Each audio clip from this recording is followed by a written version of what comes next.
সমস্যা হলো আমরা যে আমার বুলবুল ভাই যে কথাটা বলছি, আজকে এইদিকে আইতে আপনার দেখুন একটা ট্যাঙ্কি আছে, এই ট্যাঙ্কিটা বন্ধ, আজকে 3 বছর থেকে কোনো কাজ নাই, আমরা পানিটা কিনে খাইয়া, আমরা বর্তমানে পানিটা কিনে খাইয়া, এবং এই सबसे बड़ा समस्या हुई क्या, मोहब्बत की बाजार में नफरत की दुकान खुल रहा है,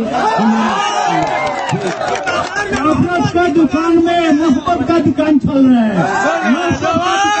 होने वाला है। धन्यवाद। आगे कुछ नहीं।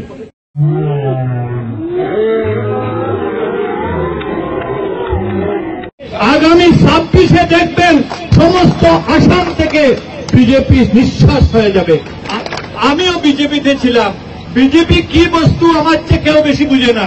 কিছু মুসলমান ভাই রাখলে এখনো বিজেপি করে বায়কল কোনো লাভ হবে না।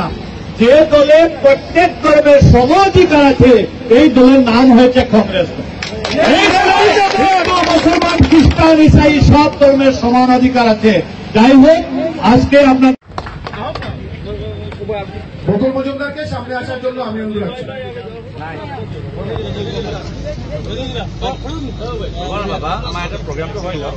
আজকে আমাদের শিলচর জেলা কংগ্রেস কমিটির মাননীয় সভাপতি সজল আচার্য এবং আমাদের শিলচর জেলা পরিষদ নূর ইসলাম বর্গিয়ার নেতৃত্বে আমরা এই सबसे बड़ा समस्या हुई क्या, मोहब्बत की बाजार में नफरत की दुकान खुल रहा है,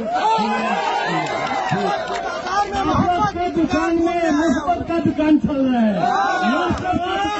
होने वाला है। धन्यवाद।